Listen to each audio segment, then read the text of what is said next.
Coming to you from Atlanta, this is Social Skills Coaching, where you learn to be more likable, more charismatic, and more productive. This is your host, Russell, and today is Tuesday, February 21st, 2023. If one of your goals for personal development is to become more empathetic, then today's episode from Patrick King's book, Train Your Empathy, is right on target. Patrick King explains how we can go quiet and still within ourselves in order to increase our empathic understanding.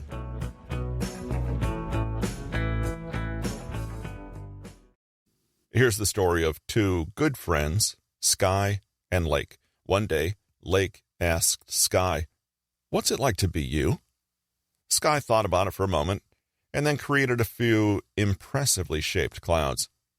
"Like this," said Sky. Lake went very quiet and still until his surface was like a mirror.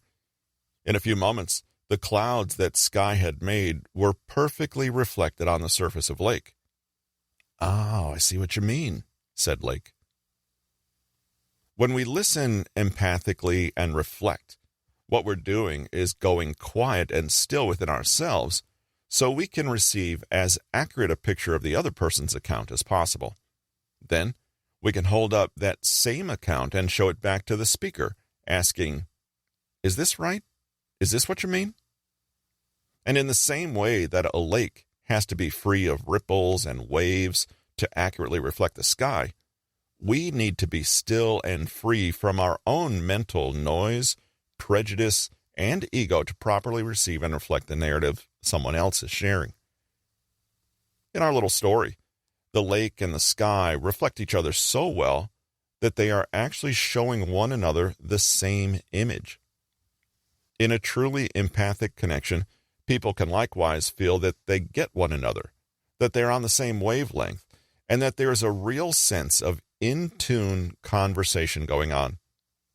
If you think about it, the only one who can say whether you've been empathic or not is the person you're listening to. Only they can confirm whether you have actually understood them. So why not ask? Well, reflecting is a way to check that you have, in fact, heard. Being empathic and kind doesn't mean we have to be psychic, after all. When you reflect an accurate picture to the speaker, you convey empathy because you're essentially saying, "I see what you mean," but also, "Is this what you mean?" You're providing them with that precious sense of being seen, validated, and understood. You show that you're listening and that you care, and that feels good. It strengthens a feeling of trust and connection and helps you become a better and more humble conversationalist. With reflective, empathic listening, you're inviting the other person to have a more authentic, more connected relationship with you and asking them to teach you about what they need. It also helps you avoid potential misunderstandings or hurt feelings. Psychologist Dr. Vertel uses reflective listening in her practice and says, if you reflect back to someone what they are feeling, you meet them right where they are emotionally. You've connected with them. They don't feel quite so alone with this feeling. But that's not all reflective listening can be used for. When you reflect, you may very well help the other person to better understand their own emotional experiences. By receiving, focusing, and reflecting what you're told, you show them aspects they might not have seen before, or simply validate what they haven't felt confident enough to admit they already know. In other words, by attempting to gain more clarity, you invite them to do the same. As you articulate their experience, they learn to better articulate it for themselves. What a gift to share with someone you care about. How to master reflective listening. Reflecting is paraphrasing and restating all parts of a speaker's message back to them, allowing the speaker to hear what their own story sounds like, demonstrating your willingness to understand, a way to encourage the speaker to keep speaking and maybe even solve problems. Reflecting is not asking questions, starting a new thread, or introducing a new topic, leading, shaping, or dominating the conversation in any way. We've already encountered two great ways to reflect in the previous section, mirroring and paraphrasing. To mirror, we repeat the literal word or phrase we've heard. To mirror well, keep it short and sweet, and don't do too much. Mirroring is just the start and is not enough on its own. So, I looked him square in the eye and I said, "No." You said no. "Damn right I did." To paraphrase, you use words with the same meaning to show your comprehension. So, I looked him square in the eye and I said no. "You totally refused?" "I sure did." Be careful here, though, not to introduce your own ideas or distort the speaker's meaning. So, I looked him square in the eye and I said no. "Oh no, you rejected him." Whether you're mirroring, paraphrasing, or a mix of both, the key is to be non-judgmental and non-directional, i.e., get your ego out of the way. Questions have their place, but they should ideally come sometime after the speaker has confirmed that your understanding is correct and that you're both broadly on the same page. Your questions should never feel like they come with an agenda. To develop your reflective listening skills, it's worth understanding what exactly you're reflecting. You can reflect content, feeling, meaning, or all three. Let's consider an example. A close friend is opening up to you about her difficulties with dating a man more than 10 years older than her. She tells you about a hurtful occasion when her partner declined to spend Christmas together because he was spending it with his children from a previous marriage. What's worse, he ignored several messages and spent the day coordinating with the ex-wife, forgetting to wish your friend a Merry Christmas. When your friend brought up the issue with him, he was confused and eventually hostile. Did he expect her to put his own kids second? Now your friend is extremely upset. As you talk to her, you reflect back her story, but on several levels. Content. The factual information, events, and actions that have been shared. For example, the fact that your friend has never met her partner's kids, but has been seeing him for many years. Feeling. The emotional material behind what you're being told. Why is your friend upset? She might be feeling sidelined, undermined, or put in a difficult position. She may be feeling jealous, left out, undervalued, or even suspicious. Meaning. Reading between the lines, you pick out what this episode means for your friend. She may conclude that this means she's not as important a person in her partner's life as he is in hers, and she feels rejected. The events mean, in her world, that she's not number one to her partner. As you reflect her story back to her, you may start by confirming the more factual content and gradually move to the emotional content, finally reflecting what the ultimate meaning of the story or experience is. Sometimes this will be as much a revelation to the speaker as it is to you. Even better, see if you can link the content with the emotional or meaning elements. For example, I'm not crazy to think that after 2 years, I should have met his children by now, right? Do you think you feel a little left out? Note in the above example that the question being asked is not literally looking for confirmation that the speaker isn't crazy, but something more subtle than this, a validation of the hurt they feel. The question then is not about the factual content. After how many years should you meet your partner's children from a previous marriage? And more about the emotion and meaning behind these facts. If you had merely stayed on the superficial and factual level, the speaker would not have felt as validated. I'm not crazy to think that after 2 years, I should have met his children by now, right? Oh, my cousin never met her guy's kids until they'd been dating for like 5 years. So it's not unusual. Oh. When we listen empathically and reflect back someone's emotional experience to them, it can sometimes feel like we're taking a bunch of different pieces and putting them all together in a more understandable order before handing it all back to them. If you are very empathic and listen well, people may tell you at the end of a conversation, "Thank you so much for helping me figure that out. You're completely right." Of course, you haven't done anything but reflect. They're the ones who have found insight into the situation because of the coherent picture you reflected back to them. There is no step-by-step guide to help you master reflective listening. How could there be when the other person is guiding it all and the conversation is emerging organically? But there are a few things to keep in mind.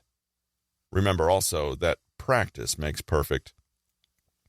If you get something completely wrong, that's not a problem, just an opportunity to reiterate your interest in getting it right. The emotion and meaning behind your actions will be registered, even if you're inaccurate on the details or content. Slow down, relax, and be natural. Nobody's in a therapy chair, and there are no prizes or report cards. While you're busy not judging them, don't judge yourself either. As you're told facts and details, try to listen for the emotion and meaning behind them. He spent the day with his ex but couldn't send me a single text? What is the possible emotion here? What does this mean for the person in front of you? Proceed gradually. Don't dive in with the deep and heavy stuff. Take your time and let them set the pace. When you paraphrase or mirror, check to see how the image is received. Ask, "Have I understood?" Or simply be alert to a nod, a smile, or any other body language clues. If someone uses a very pointed metaphor or image, use the same one as they do, and even keep it going. It's like he has these two sides to him, and I'm only allowed to know one side. I feel like a fool. Do you think you feel like a fool because you've shared your full self with him? Imagine yourself as an emotional highlighter. When you hear someone speak, pay close attention to emotions or implied emotions so that when you reflect back, your understanding contains the most important emotional aspects. If you merely reflect back, "Your partner didn't wish you Merry Christmas," you give a truthful account, but not the full account. Be careful when making links and associations. If you tie together facts, feelings, and meaning and present them to the speaker, they may feel profoundly heard and understood, but if you've made sweeping assumptions, you might cause offense. Rearrange the material given to you, but don't add anything extra, especially not your own biases, fears, or assumptions. "I guess I feel left out." I get it. It can be hard feeling like a man's leaving you on the shelf. Psychologizing, a peculiar kind of invalidation. Before we conclude this chapter, it's worth taking a look at a conversational phenomenon that is seldom noticed and called out for what it is: psychologizing. When you psychologize, you understand and analyze complex human situations in sometimes reductive psychological terms. Psychology is a specific, non-neutral set of assumptions. It's composed of a collection of various models, but that's all they are, models. And all models are necessarily flawed. These models and the assumptions they take for granted are now commonplace for everyone, not just those in the mental health professions. A strange side effect of increased mental health awareness also means that the public sphere is awash in terms that used to be reserved for professionals, such as trauma, anxiety, narcissistic, obsessive, and so on. When we intend to be empathic listeners, we may unconsciously start acting the role of a therapist or psychologist. We immediately engage in a kind of listening behavior we assume is standard practice, and this means interpreting the experiences of ourselves and others in psychological terms. The only trouble is, this can be precisely the thing that makes us terrible listeners. When we are interpreting, we're no longer listening. We're no longer genuinely reflecting. Imagine a friend tells you about an experience they had. They explain how they were camping one day in the mountains and had a mind-blowing religious experience where they encountered the spirit of their deceased grandmother who told them that she was safe and sound on the other side. You listen with care and empathy and then say, "That was probably a dream." Dreams can reveal our unconscious desires, and it must have been so traumatic to lose your grandmother. The brain will make up all sorts of things as a coping mechanism. These explanations, to put it bluntly, are wrong. That's because your friend did not have a psychological experience. They had a spiritual or religious one. When we empathize, we enter into the whole world of the other person, and that really means their whole world, including all their epistemological assumptions, their philosophical framework, and how they see the very universe and their place in it. Sometimes when we're too quick to look for psychological explanations, or when we try to squeeze living, breathing people into archetypes or popular theories, we invalidate how they understand themselves, and empathy vanishes. If you find yourself readily announcing that certain people are psychopaths or narcissists, if you accuse people in arguments of projecting, if you call someone else's opinion a bias, but your own is a preference, and if you mock those who disagree with you as having unresolved childhood issues, then realize that you are using psychology as a weapon. In our attempt to reflect, we may give back a picture that is heavily tinted by the flawed concepts of psychology, and this may do damage to the people we're trying to encounter authentically and spontaneously. If you recognize some of yourself in this, try to counter the tendency by imagining that every person you talk to is actually a theoretical outlier, a person who doesn't fit any mold at all. In other words, if you must use a psychological frame, imagine that every person gets their own completely unique and tailor-made model that's just for them, and that it's up to them to tell you about this model, not for you to tell them.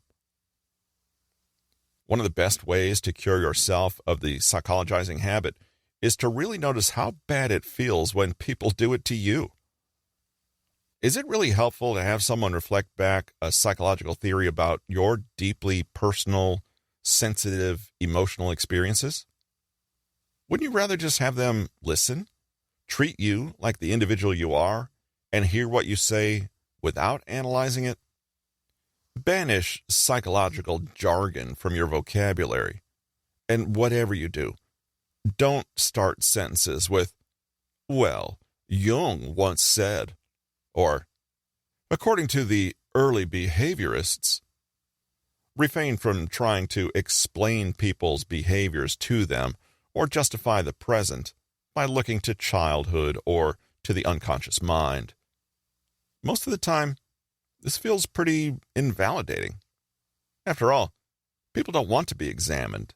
They want to be supported, valued, heard, and appreciated. They are not stereotypical examples in a psych textbook, but unique people experiencing all the joys and sorrows of life. If your friend says they had a religious experience and met the spirit of their dead grandmother on the mountain, then that's exactly what happened. Likewise, if your great aunt tells you she's a tomboy, don't invalidate that description by diagnosing her from your armchair with gender dysphoric.